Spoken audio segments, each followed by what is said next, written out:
Good evening, I'm Pamela Young in for Yunchi Denise. And I'm Kenny Choi in for Paula Akana. Our top story tonight follows the trail of the Molasses fish kill that happened 2.5 weeks ago. KITV4's Catherine Cruz has more in this KITV4 exclusive. Catherine?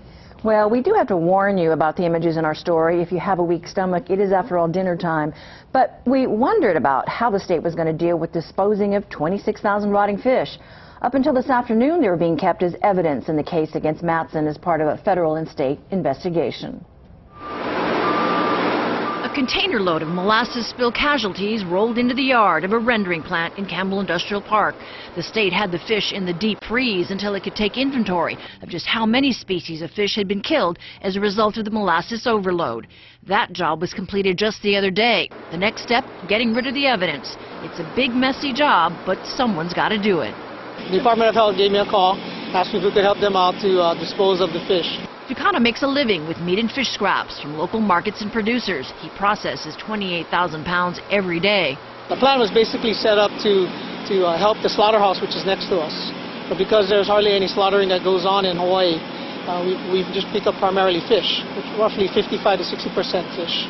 But even Tucana hadn't expected to see what was turned out in the boxes and bins. He hadn't expected the fish to be bagged and frozen. Very surprised at the large puffer fishes and the large moray eels that were in there. So they must have been living for a long time. The processing of the fish and meat scraps involves cooking it and producing tallow, a fuel source, and then turning it into a green product. And this is the end product. Presto changeo, fish fertilizer headed to local farms. The nitrogen-rich meat and bone meal is sold wholesale to the ag industry, our flowers and fruit nurseries. A lot of the ginger farmers on Kauai, banana and papaya farmers on the Big Island, and some of the local farmers here on Oahu. Island Commodities prides itself in being a green company before green was popular.